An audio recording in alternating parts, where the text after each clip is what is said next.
What's up? What's poppin'? What's Gucci? It's your boy Reggie, and I'm back at it again with another video for YouTube. So today we'll be reacting to Jared Fogle from Subway. If you guys do not know who Jared Fogle is a former man who was the spokesperson for Subway. So today we finna react to see what happened. Let's watch. I'm just curious to know.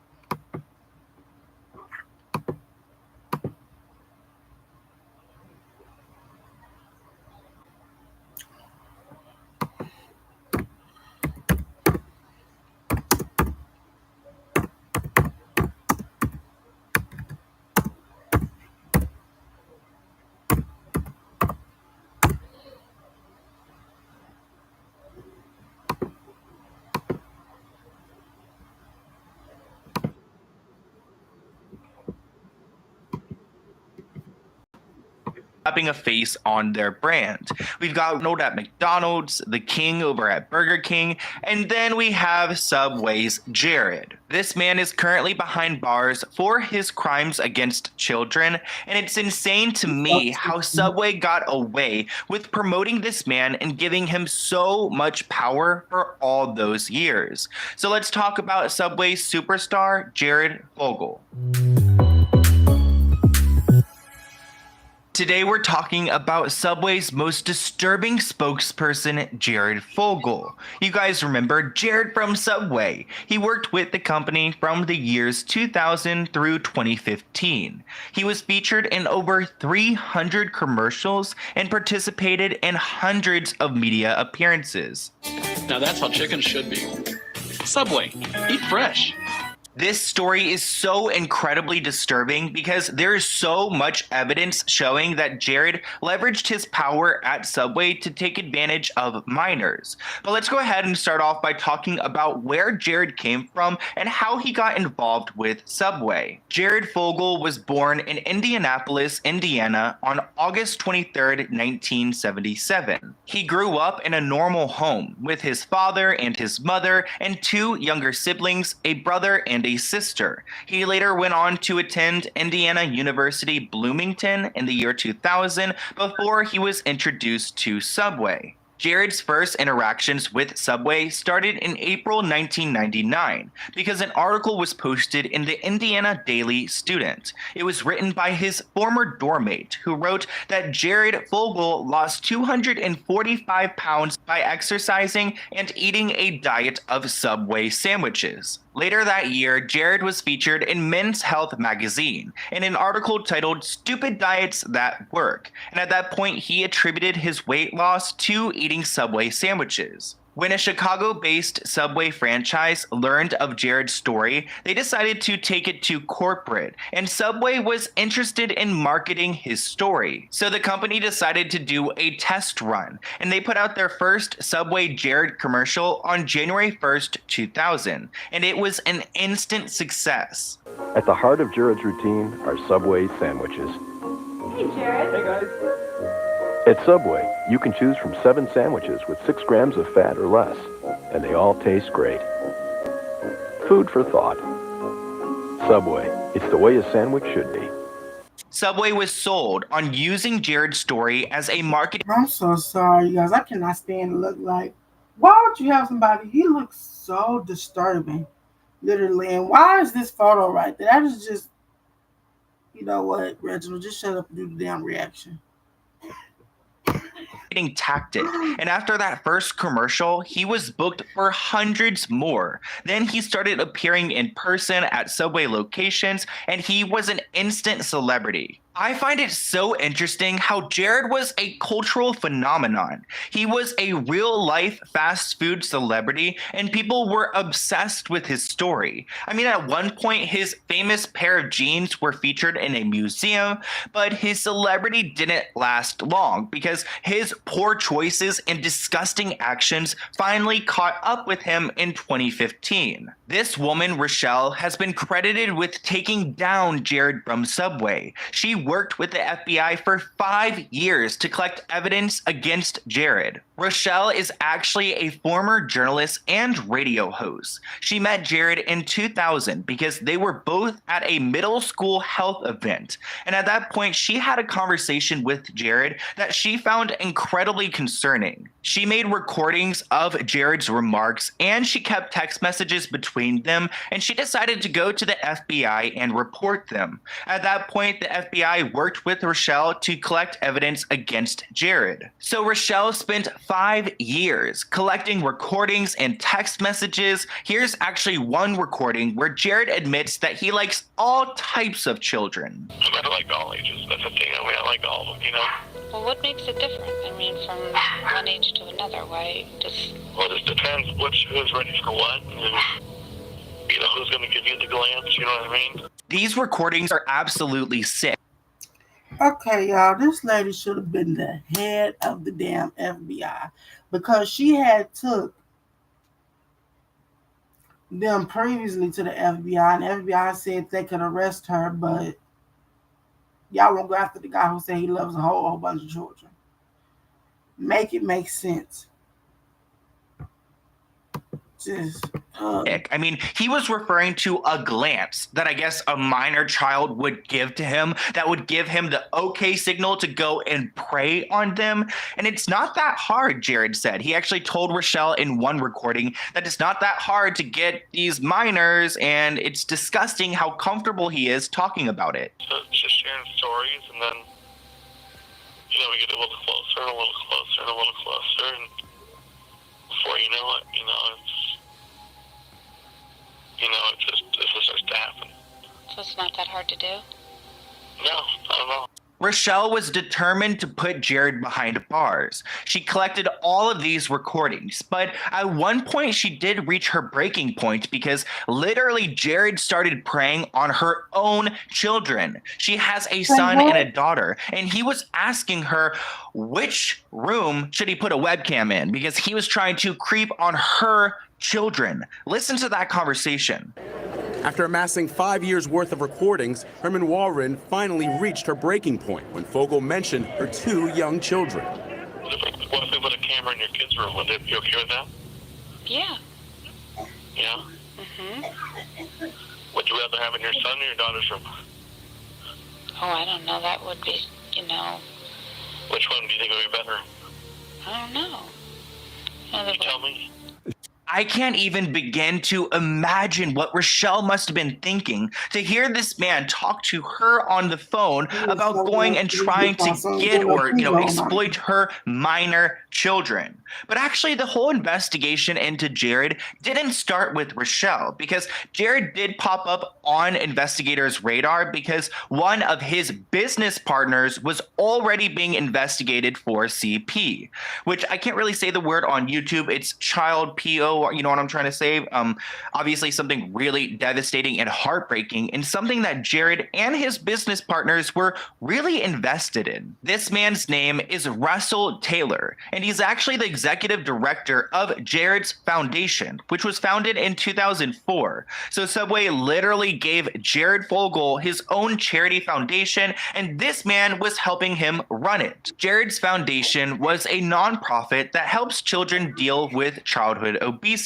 And Russell Taylor was one of those key players. This man, Russell Taylor, is one of the worst men out here because not only did he distribute CP, but he created it in his own home. And actually, when the FBI and investigators got a hold of his technology, they found that this man was sending content to Jared Fogle. I was reading through some of the court filings, and it looks like Russell Taylor actually created this CP in his home using secret cameras between the years of March 2011 and April 2015. This man exploited children as young as 6 years old, and they found that there was a strong connection between him and Jared Fogle. So with the information that authorities have from Rochelle and from Russell Taylor's case, they decided to go and raid Jared Fogle Fogel's home on July 7th, 2015. A team, I'm told, is called the Internet Crimes Against Children's Task Force, has been investigating for nearly 6 hours here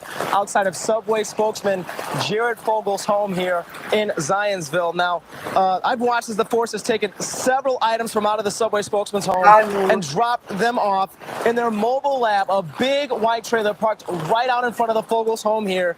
And I'm told that unit's outfitted with all of the latest technology so that they're able to analyze anything they might see inside the home, whether it's a laptop, USB, you name it, analyze it right here, right now on the scene without having to leave. Now, with that being said, another interesting thing that I've seen out here. I do a lot of exposing toxic people in the industry. So that's pretty much what my content is, pretty much. So we exposing Jared Fogle today. Here is agents lead a Labrador, a dog, yes, into Jared's home, into Jared Fogel's home. And I'm told that lab is an electronic sniffing dog, one who state police tell us is just one of 3 in the entire nation with the kind of training he has. I'm told that dog is able to sniff out electronics and find sensitive things that they think might be useful to them in their investigation. The police confiscated computers and other electronics from the home, and on that same day, Subway announced that they talked to Jared and they mutually agreed to suspend his partnership, which I feel like mutually agreed. Subway should have been like, oh, hell no, you're fired. But that same day, they did remove all their references to Jared from their website. But I mean, you already did so much damage by plastering him all over the place that I believe that Subway will always be associated with Jared. But let's talk about that day on July 7th, 2015, because when prosecutors went into the home, they actually found that Jared had 2 images of children on his phone that he received from Russell Taylor. And after weeks of reviewing the data from Jared's devices, the government actually stressed how unusually close and direct Jared was to his victims. Because typically when you, I guess, like, you know, you get CP, which is so disgusting, when you like receive it, you usually don't know where it came from or who it was. But Jared knew who his victims were, and he was unusually close and direct to them, which makes this so much more scary because he had intimate knowledge of. And Bruno Smith, you're right. Jared should have gotten 20 years. I don't know why he didn't get 20 years. Russell got 28 years, but Jared was the main one who was doing that stuff. That's just weird. How he get 14 years and the man only got 28? Of his victims and the entire process by which their victimization occurred. But that wasn't it, because the government found more evidence against Jared. Actually, he sent some inappropriate text messages to a woman named Cindy Mills in 2008, and the government subpoenaed her for those messages. And it revealed that Jared would actually speak to women who work on the street. I can't say like the actual term, but like SW. He would get into contact with these women who worked on the streets and made their money that way, and he would coerce them into finding someone younger. Like, okay, I'll pay you $300 and a 14-year-old $300 if you can get me one. Here are some of those text messages, and what I find really damning about this situation is that Cindy actually did contact Subway when she got these messages from Jared, but they didn't do anything because he wasn't technically a Subway employee, so he wasn't in violation of any of their rules. But as you guys can read here, if you want to pause, I'm gonna have to blank out some words, but he is asking this woman to go and find him a 14 or 15-year-old and that he's going to pay big for one of those younger children. It even looks like he was trying to get to this woman's cousin who was 15 at the time. He said, if she's good looking, I would give you 300 and the same, which is so incredibly sick how, oh my God, just how this man operated. I don't quite understand how Jared was just going out here and operating like this, acting like he was untouchable because he's like a Subway celebrity. Are you serious? But thank God he was caught and he was held accountable. Even if it was a little too late, he got some big charges thrown at him. On August 19th, 2015, they came to an agreement, a plea deal, where he was going to plead guilty to these charges and he had to pay these victims a lot of money. So Jared was sentenced to 15 years and 8 months in prison, and he's not eligible for early release until he's served at least 13 years.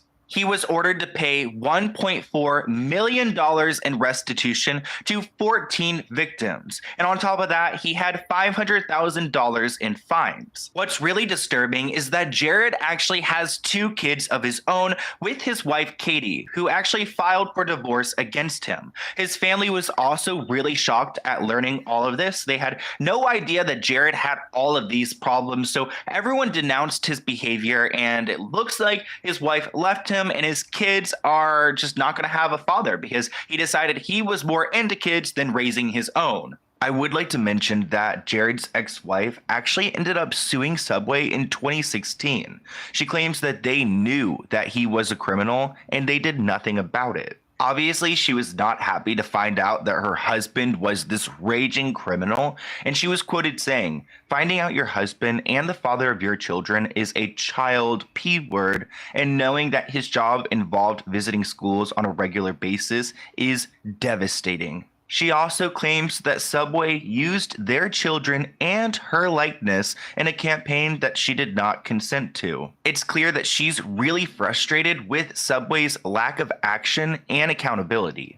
I find it a little bit disturbing how Subway is so dismissive of everything. I mean, they put out this statement that Jared Fogle's actions are inexcusable and do not represent our brand's values. We had already ended our relationship with Jared. So they put out these statements, but nothing was ever like that long or that serious. And I feel like if you're a brand that promoted this like criminal and gave him access to power to, taking advantage of these like minors, you should put more than just a 2-sentence statement out. At the end of the day, the damage is done. And honestly, I will never look at Subway the same because I was around where, Jared was all over the place and he was the face of Subway. And the fact that he did all of these things to 14 victims, and those are the ones that we know about. I'm sure there are more out there. It's incredibly inexcusable, and Subway needed to do better. I mean, are you not going to go and background check these people? And when Cindy Mills tried to come and bring this up to you in 2008, what happened? They ignored her because he wasn't a Subway employee. I guess because he's contracted out, but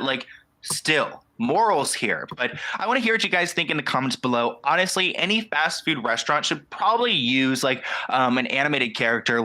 I know Chick-fil-A has a cow. Honestly, maybe you should just go and put a cow up on there because that cow is not going to go and violate these minors, but Jared will. So I want to hear what you guys think in the comments below. I was really excited to talk about this.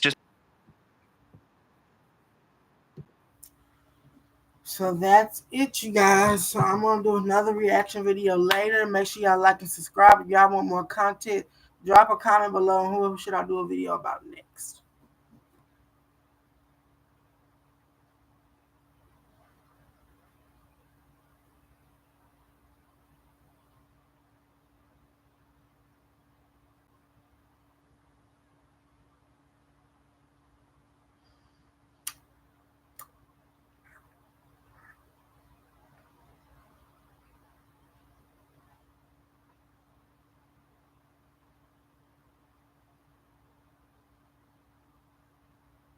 Expose David Joyner. We're working on some content for that. But that's it. Make sure y'all like and subscribe. Make sure you follow me. My YouTube is Reggie Got 400. My Instagram is Reggie Got 400. And my TikTok is Reggie Got 400. So that's it, you guys. Make sure y'all subscribe.